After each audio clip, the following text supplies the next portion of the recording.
Hola, ¿qué tal? En este video vamos a estudiar los complejos, pero en otra forma diferente, la forma polar. Hasta ahora conocíamos la binómica, ¿recuerdan? Para empezar, les voy a hacer la siguiente pregunta. ¿Ustedes podrán adivinar el complejo que yo pensé? Si les doy esta pista, que su módulo es 4, ¿tendrán chance de saber cuál es el complejo que yo pensé? Y en realidad, si pensamos cuántos complejos hay que tienen módulo 4, son todos los que se encuentran a 4 unidades de distancia del origen. Y son infinitos, son todos los que están sobre esta circunferencia de radio 4 centrada en el origen. Por lo tanto, la probabilidad es casi nula de que adivinen el que yo pensé.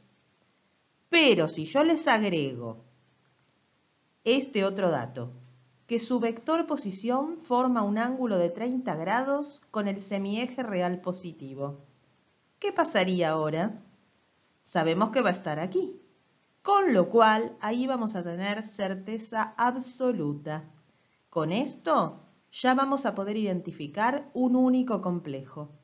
Es decir, que dado el módulo y el ángulo que forme con el semieje real positivo, queda identificado unívocamente cada complejo.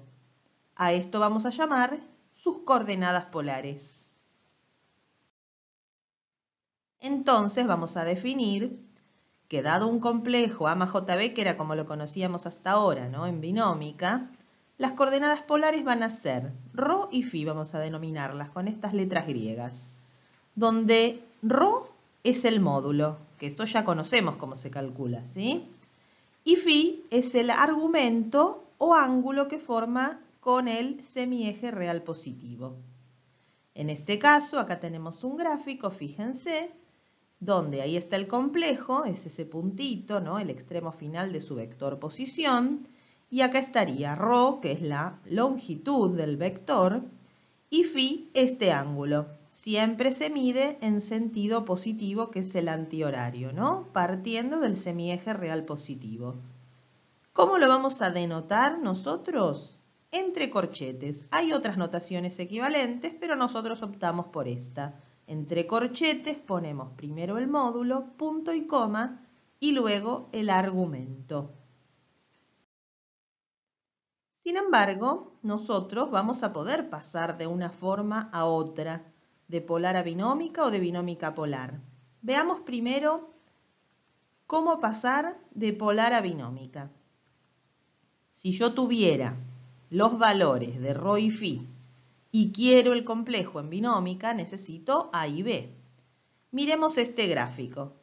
Ven aquí este triángulo que yo marqué en amarillo, un triángulo rectángulo, en el cual el coseno de φ es el cateto adyacente que mide A sobre la hipotenusa, que es ρ.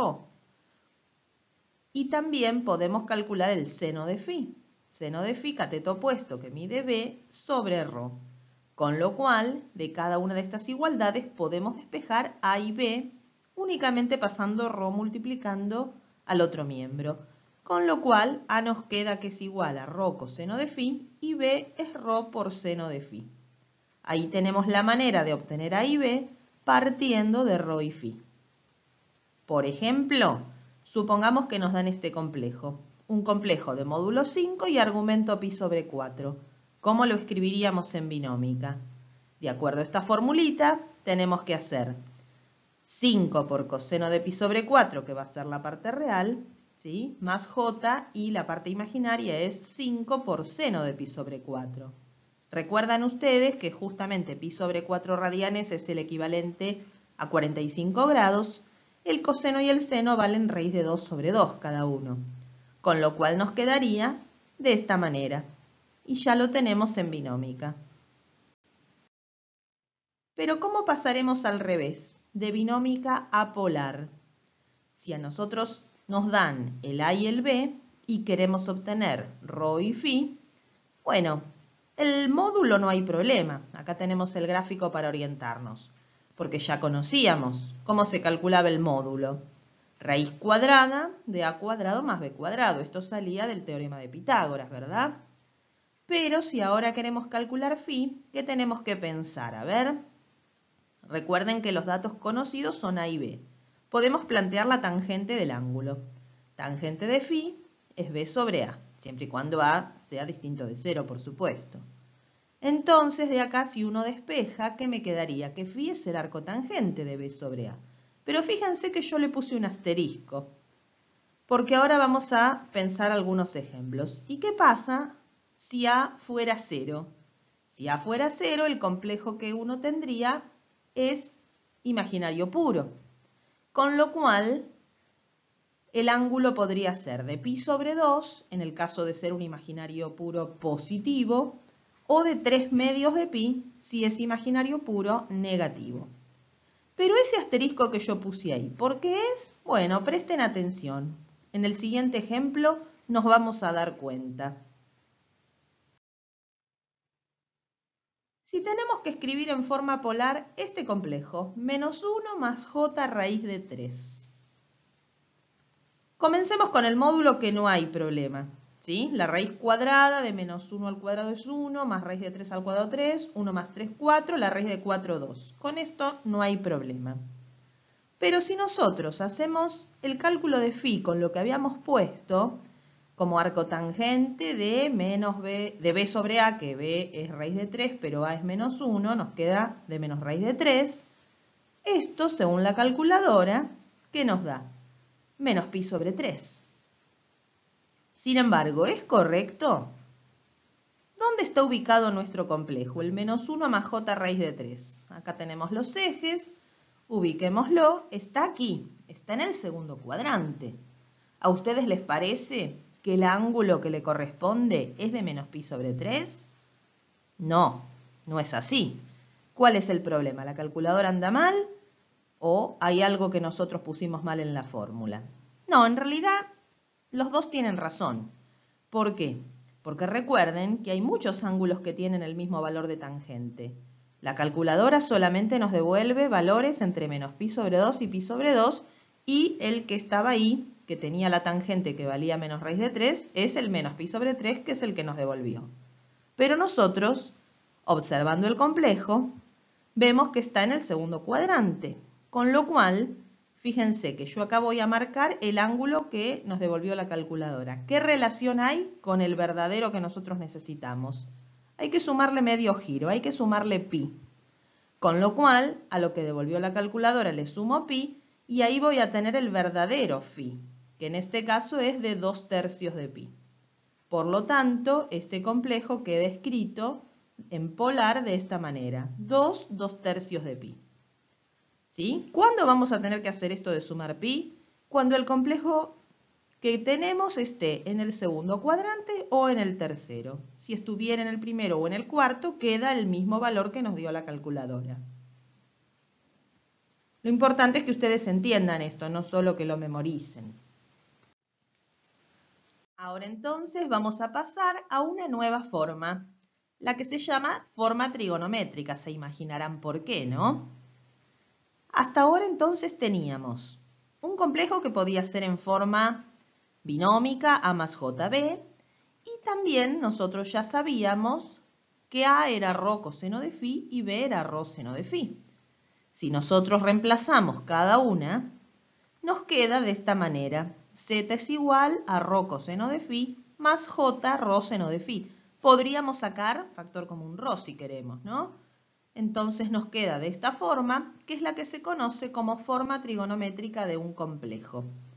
Por supuesto que si uno hiciera el cálculo, ¿no?, de cuánto vale coseno de phi, seno de phi, volvería a tener la forma binómica. La idea es dejarlo expresado de esta manera y de ahí viene el nombre, ¿no? Queda explícitamente, ¿no?, escrito el coseno y el seno.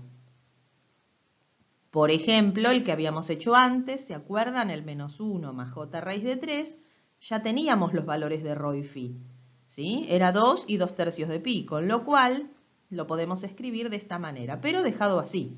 Si hacemos el cálculo, volveríamos a la binómica. Esta forma no es muy práctica, escribir, es muy largo de escribir todo esto. Por eso nosotros cuando escribimos la polar es una notación equivalente, ¿sí? Se tienen rho y phi, pero escrito entre corchetes, similar a lo que pasaba cuando usábamos el par ordenado, ¿no? La verdadera forma era la binómica, pero era una notación equivalente. Lo mismo pasa acá con la polar. Bueno, ahora les cuento, que por ahí lo conocen seguramente, ¿sí? Es muy conocido el matemático y físico Leonhard Euler, ¿qué demostró? Demostró que e a la jx es igual a coseno de x más j seno de x. Esta es una muy famosa fórmula llamada en honor a él fórmula de Euler. Y un caso particular es cuando x vale pi. ¿Qué me quedaría? Coseno de pi más j seno de pi. Pero el seno de pi es 0, ¿no? Y el coseno de pi es menos 1. Con lo cual, pasado al primer miembro, nos queda e a la j pi más 1 igual 0. Que es una versión todavía más hermosa de esta fórmula de Euler. ¿Por qué?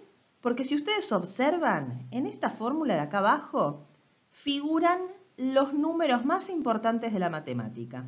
A ver, está el 0, que es el elemento neutro de la suma. Está el 1, que es la unidad real. Está j, que es la unidad imaginaria. Y están e y pi, que son los números irracionales más importantes. Es muy bella esta igualdad. Ustedes posiblemente la conozcan porque está en muchísimos lados. Por ejemplo, fíjense, de bebés tal vez tenían un chupete, un babero o un body con esta fórmula. Hay llaveros, hay aros, anillos, tazas. Yo tengo mi taza, por ejemplo. Hay carteras, ¿sí? Esta fórmula es tan conocida que seguramente les suena. También hay remeras, hay corbatas, si quieren ser elegantes. Miren, hay delantales de cocina, hay de todo. Hay grafitis, por ahí lo vieron alguna vez yendo de vacaciones, ¿sí? Gorritas, lo que sea. Bueno, volviendo a nuestro caso. Miren también, allá hay casos extremos de fanáticos, ¿no? De la fórmula de Euler. Volviendo a lo nuestro, ¿para qué nos va a servir esa fórmula de Euler? ¿Se acuerdan que nosotros teníamos escrito un complejo en forma trigonométrica, ¿no? Acá está. Si tenemos en cuenta la fórmula de Euler que estábamos hablando, la versión general, ¿qué podemos decir? Podemos decir que lo que estaba entre paréntesis en nuestro complejo se puede resumir como e a la j phi. Con lo cual nos queda una manera más concisa de tener a nuestro complejo y es la que se llama justamente forma exponencial. Veamos un ejemplo, el que nosotros teníamos hace un ratito. ¿Cómo se escribiría en exponencial? Rho por, que es 2, por e a la j phi, que es 2/3 de pi. Ahora yo les hago la siguiente pregunta. Les voy a dar dos complejos y les pregunto si son iguales o distintos. Este es uno y este es otro. ¿Ven? Los dos los tengo en este caso en forma exponencial. ¿A ustedes qué les parece? Si comparamos los módulos, los dos tienen módulo 3. Vamos bien, ¿no? Si esto ya fuera distinto, diríamos que son distintos. Pero los argumentos no dice lo mismo. Uno dice menos pi sobre 4 y el otro dice 7 pi sobre 4. El número menos un cuarto no es el mismo que el 7 cuartos, eso sabemos. Pero como acá están representando ángulos, ¿qué ocurre? Si miramos este gráfico, menos pi sobre 4, considerado como un ángulo, o 7 cuartos de pi, se llega al mismo lugar. O sea, que en realidad son el mismo complejo expresado de manera distinta, ¿no? ¿Y cuántas otras maneras habrá, les parece a ustedes, de expresar a este mismo complejo?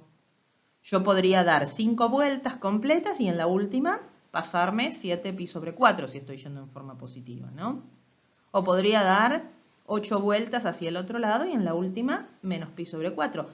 ¿Cuántas va a haber entonces? Infinitas. Exactamente. Hay infinitas maneras de indicar un complejo en forma polar o exponencial, ¿sí?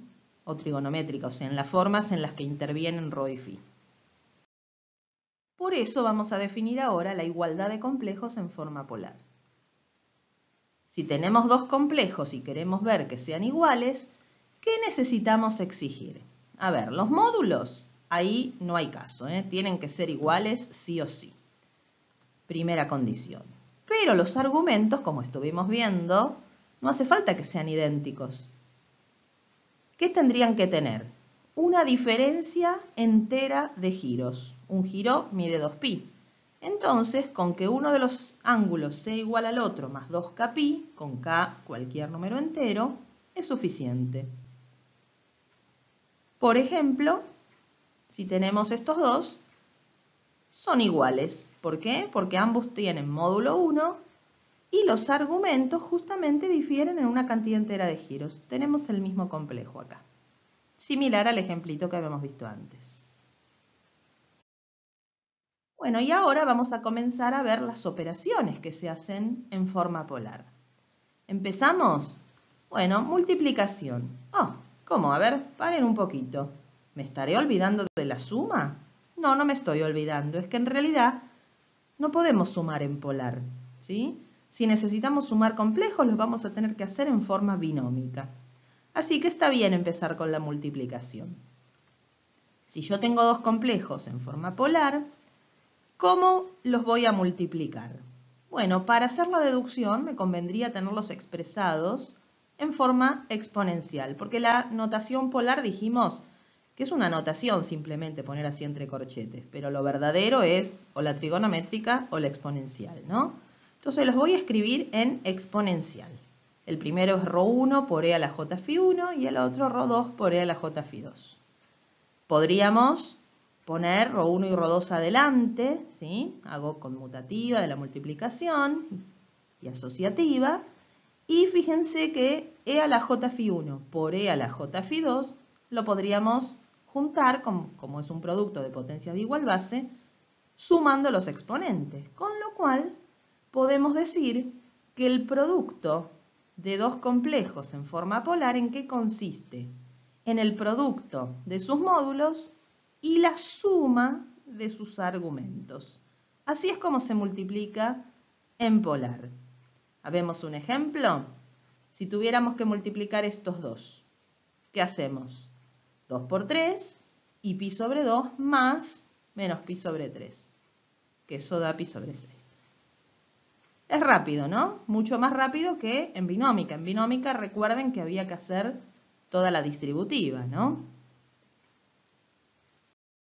Bueno, ya sabemos cómo se multiplica en polar. ¿Qué les parece? ¿Cómo se hará una división?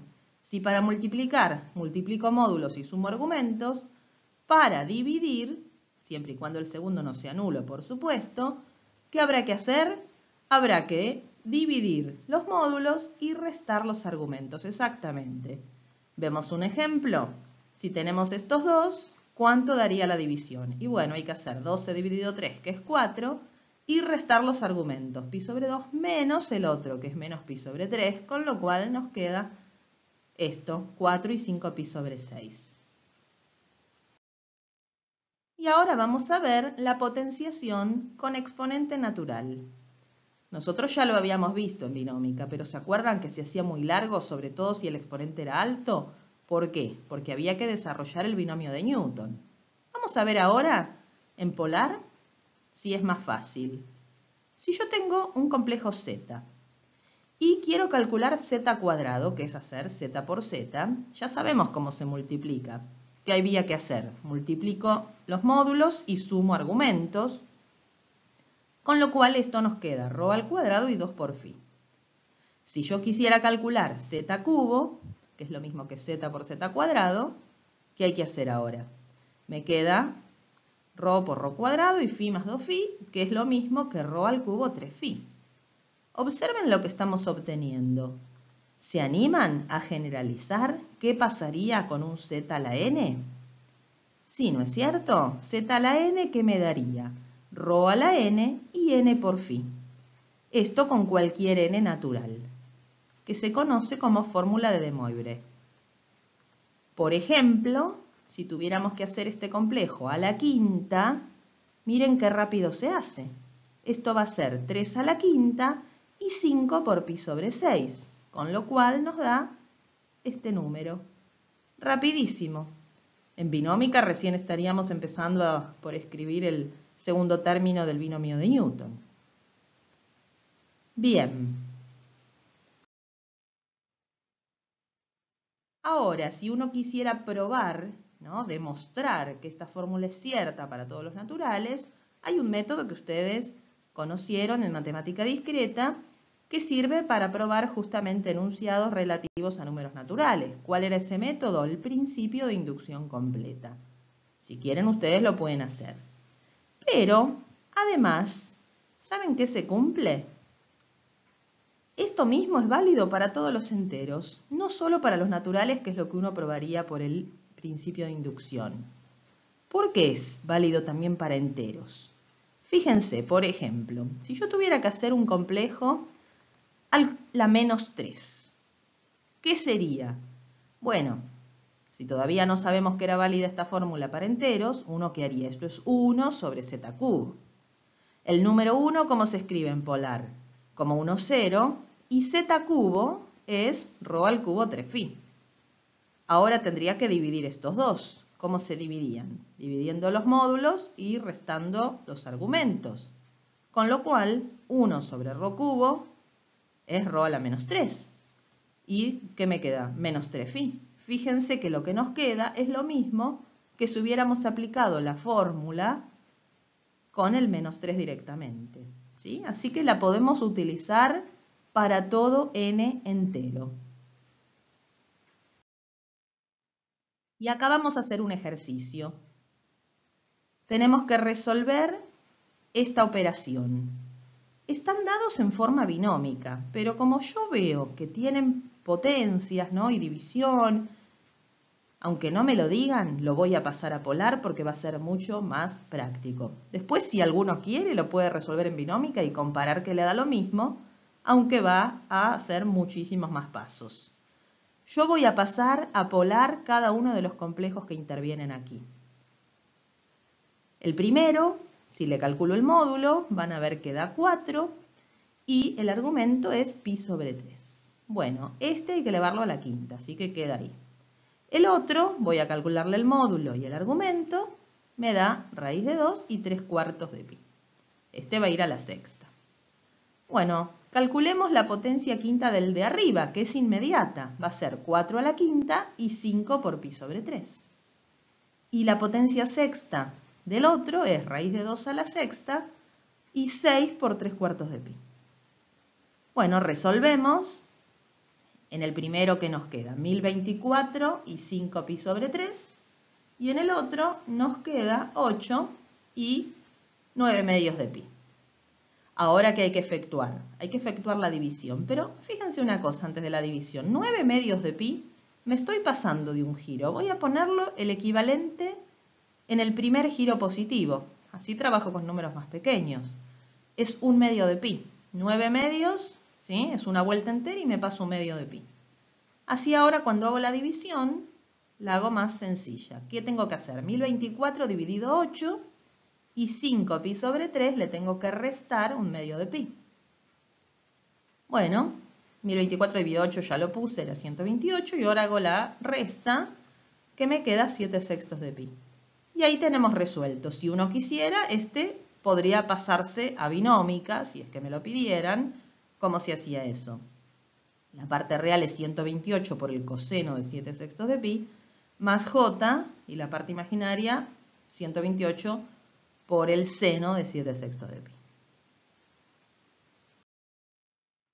Y les dejo un ejercicio a ustedes propuesto, que es este, que es un ejercicio parecido al que hicimos antes, pero con exponentes más altos todavía, y hay una suma, ¿sí? Traten de hacerlo, es súper interesante este ejercicio. Si no les sale, está resuelto, hay un apunte donde está resuelto. Igual yo acá les voy a poner la respuesta a la que tienen que llegar, por si lo quieren verificar. ¿Les dio? Bueno, muy bien. Con esto damos por finalizado este video. Continuaremos en el de raíces enésimas. Espero que les haya gustado y les haya sido de utilidad. Hasta la próxima.